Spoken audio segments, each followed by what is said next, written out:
আজকে আমরা আলোচনা করব পরিচ্ছেদ 11 নিয়ে প্রত্যয় দিয়ে শব্দ গঠন। শব্দ ও ধাতুর পরে অর্থহীন যেসব শব্দাংশ যুক্ত হয় সেগুলোকে বলা হয় প্রত্যয় বলা হয়। অর্থাৎ কোনো একটা শব্দের সাথে পেছনে যদি কোনো একটা শব্দাংশ যুক্ত হয়ে নতুন শব্দ গঠন করে সেটাকে বলা হয় প্রত্যয় দ্বারা গঠিত শব্দ। এর আগে অধ্যায়ে পড়েছি আমরা যে কোনো একটা শব্দের সাথে যদি সামনে প্রথমে যদি কোনো শব্দাংশ যুক্ত হয় সেটাকে বলা হয় উপসর্গ, আর প্রত্যয় হচ্ছে যে শব্দের পেছনে যদি যুক্ত হয় সেটাকে বলা হয় সেই পেছনের শব্দাংশ দ্বারা গঠিত শব্দকে বলা হয় প্রত্যয় দ্বারা গঠিত শব্দ। যেমন পট যুগ অক পাঠক, মূল শব্দ হচ্ছে পট, সাথে অক যুক্ত করছি তাই সেটা হচ্ছে পাঠক। দিন যুগ ইগ, সেটা মিলে হচ্ছে দৈনিক, মূল শব্দ হচ্ছে দিন, এর সাথে ইক যুক্ত করছে তাই দৈনিক। এখানে ইক শব্দটাই হচ্ছে প্রত্যয়, অক শব্দটা হচ্ছে গিয়ে প্রত্যয় বলা হয়। শব্দের পরে যেসব প্রত্যয় যুক্ত হয় তাকে বলা হয় তদ্ধিত প্রত্যয়।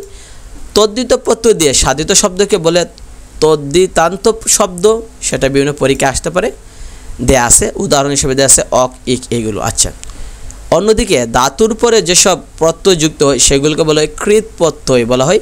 কৃত প্রত্যয় সাধিত শব্দকে বলা হয় কৃদন্ত শব্দ। মানে কি খেয়াল করে দেখেন, উপরে এখানে দেয়া আছে আপনার তদ্ধিত প্রত্যয় আর নিচে দেয়া আছে আপনার কৃত প্রত্যয়।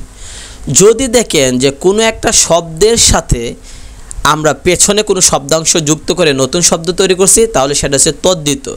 আর যদি দেখেন যে কোনো একটা বার্বের সাথে মানে ক্রিয়ার সাথে পেছনে কোনো শব্দাংশ যুক্ত করে নতুন শব্দ তৈরি করছে সেটা হচ্ছে কৃত প্রত্যয়। ইংরেজিতে যদি বোঝাই যে নাউনের সাথে যদি কোনো শব্দাংশ যুক্ত হয়ে নতুন শব্দ গঠন করে সেটা হচ্ছে তদ্ধিত প্রত্যয়, আর বার্বের সাথে যদি কোনো একটা শব্দ যুক্ত হয়ে নতুন শব্দ গঠন করে সেটা বলা হয় কৃত প্রত্যয়। অর্থাৎ ক্রিয়া ছাড়া বার্ব ছাড়া বাকি সকল শব্দের সাথে যে প্রত্যয় যুক্ত হলে সেটা বলে তদ্ধিত, আর বার্ব বা ক্রিয়া বাংলা যেটা বলি ক্রিয়া, বার্বের সাথে অথবা বাংলা যদি বলি ক্রিয়া, সেই ক্রিয়ার সাথে যদি কোনো অক্ষর যুক্ত হয় তাহলে সেটাকে বলা হয় আপনার যে কৃত প্রত্যয়। আর তদ্ধিত শব্দটাকে বলা হবে আপনার তদ্ধিতান্ত শব্দ, আর এদিকে মানে বার্ব দ্বারা যেটা গঠিত শব্দ বলা হয় কৃদন্ত শব্দ। প্রত্যয়ের নিজস্ব কোনো অর্থ নাই, এটা বিভিন্ন পরীক্ষায় আসতে পারে। এবার আমরা ভাঙ্গাটা দেখি। খেয়াল করে দেখেন, এখানে মূল শব্দটা থেকে আমরা দেখি যে এখানে শিশুর সাথে অ যুক্ত হয়েছে, শিশু যুগ অ, তাই শিশুর সাথে অযুক্ত হওয়ার কারণে মূল শব্দটা হচ্ছে আপনার যে শিশু, এর সাথে অযুক্ত হওয়ার কারণে সাধিত শব্দ হচ্ছে শৈশব। তাহলে প্রশ্নে আসতে পারে যে শিশুর সাথে কোন প্রত্যয় যুক্ত হয়েছে, আমরা বলবো অপ্রত্যয়। তাহলে নতুন কি শব্দ হয়েছে শৈশব। আর এটা প্রত্যয়টা কোন ধরনের? প্রত্যয় কিন্তু দুই ধরনের, একটা হচ্ছে কৃত প্রত্যয় আর একটা হচ্ছে তদ্ধিত প্রত্যয়। কৃত মানে কি বার্ব, আর তদ্ধিত মানে কি বার্ব ছাড়া বাকি সকল শব্দ। এখন দেখুন মূল শব্দ যে শিশু, শিশু কি কোনো বার্ব বা কোনো ক্রিয়া? না, সেটা একটা নাম, তাই সেটাকে আমরা তদ্ধিত বলবো। একইভাবে আপনি খেয়াল করে দেন পাঠক, আমরা যদি ভাঙি পট যুগ অক পাঠক, এখানে মূল শব্দ হচ্ছে পট, সাথে প্রত্যয় যুক্ত হয়েছে অক। তাহলে পরীক্ষা আসতে পারে যে পাঠকের সাথে কোন প্রত্যয় যুক্ত হয়েছে, আপনি বলবেন যে অক। মূল শব্দ পট, সাথে যুক্ত হয়েছে অক, মিলে হয়েছে পটক, মানে পাঠক যেটা আমরা বলতেছি যে মূল শব্দ হচ্ছে পট, সাথে যুক্ত হয়েছে অক, মিলে হয়েছে আমরা যে পাঠক বলতেছি। তাহলে এখানে যে মূল শব্দটা যে পট, এটা কি শব্দ? সেটা হচ্ছে একটা ক্রিয়া বা একটা মানে ইংরেজিতে যদি বলি সেটা হচ্ছে একটা বার্ব। পট শব্দের অর্থ হচ্ছে পড়া, মানে ইংরেজিতে রিড, যেহেতু বার্ব এটা তাই সেটাকে আমরা বলবো কৃত প্রত্যয় বলবো। একইভাবে দেখেন এখানে ধুলনা শব্দ দেওয়া আছে, যদি আমরা ভাঙি তাহলে দুল যুগ অনা, এখানে দুল হচ্ছে মূল শব্দ, সাথে অনা যুক্ত হয়েছে, অনা হচ্ছে আপনার প্রত্যয়, আর দুল হচ্ছে আপনার কি বার্ব। দুল মানে কি দুল দেওয়া যেটা সেটাকে বলা হয়। তাহলে মূল শব্দটা যেহেতু বার্ব তাহলে তার প্রত্যয়টা কি হবে? কৃত প্রত্যয় হবে। একইভাবে খেলনা বাংলায় খেল যুগ অনা খেলনা, সেখানে খেল শব্দটা হচ্ছে বার্ব, তাই কৃত প্রত্যয়।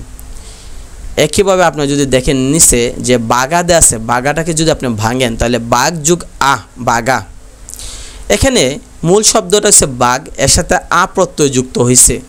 এখন যদি আমরা খেয়াল করে দিই বাঘটা হচ্ছে, বাঘ শব্দটা হচ্ছে একটা নাউন, কারণ বাঘ তো কোনো বার্ব নয়, কোনো কাজ নয়, কোনো ক্রিয়া নয়। যেহেতু বাঘ একটা নাম শব্দ, এটা বার্ব না বা এটা ক্রিয়া নয়, তাই তার প্রত্যয়টা হবে তদ্ধিত প্রত্যয়। পড়া বাংলায় পর যুগ পড়া, এখানে পর শব্দটা একটা হচ্ছে ভার্ব। পর মানে কি পড়ালেখা করা, যেটা রিড বলা হয়, কাজ বোঝাচ্ছে। তাহলে তার মানে প্রত্যয়টা কেমন হবে? কৃত প্রত্যয় হবে।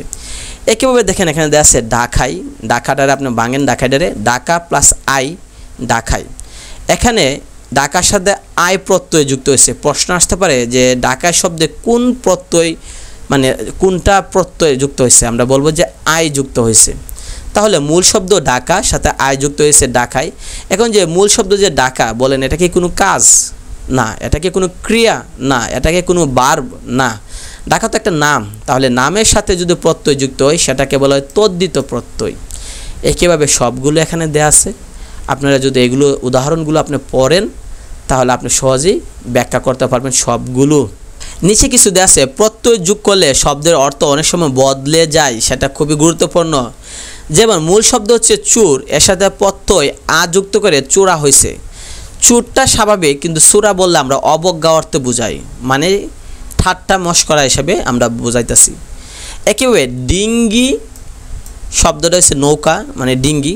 যদি আমরা এখানে আ যুক্ত করে ডিঙ্গা বলি, নতুন শব্দ হচ্ছে ডিঙ্গা। এই ডিঙ্গা দ্বারা বড় অর্থে বোঝায়। ডিঙ্গি দ্বারা বোঝায় ছোট নৌকা, আর ডিঙ্গা দ্বারা বোঝায় বড় নৌকা। তাহলে মূল শব্দ ছিল ডিঙ্গি, তার সাথে আ যুক্ত করেছে ডিঙ্গা, তাহলে অর্থের কী হয়েছে? অর্থটা বড় বোঝাইছে। একইভাবে বাঘ শব্দের সাথে আ যুক্ত করে হয়েছে বাঘা, তাহলে অর্থটা কেমন হয়েছে? সদৃশ, একই।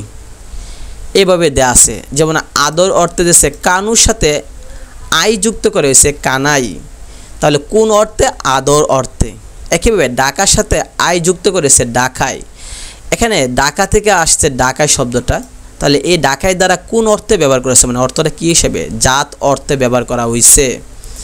এখানে এটা দেখা যাচ্ছে। একইভাবে ডাক্তারের সাথে রস্যই যুক্ত হয়েছে ডাক্তারি, তাহলে মূল শব্দ ছিল ডাক্তার, সাথে রস্যই যুক্ত করে ডাক্তারি বোঝাচ্ছে। তাহলে ডাক্তারিটা কোন অর্থে ব্যবহার করা হচ্ছে? পেশা অর্থে ব্যবহার করা হইতেছে। এইটাই দেওয়া আছে। মূল শব্দ হচ্ছে মাটি, এর সাথে প্রত্যয় যুক্ত হয়েছে মেটে। মেটে দ্বারা কি বোঝাচ্ছে? উপকরণ বোঝাচ্ছে। এইভাবে এখানে বিস্তারিত আলোচনা দেওয়া আছে, এগুলো আমরা দেখে নেব। এখানে যে উদাহরণগুলো দেওয়া আছে সেগুলো পড়লেই, সেগুলো ব্যাখ্যাগুলো শিখলেই আমরা সহজেই পারবো।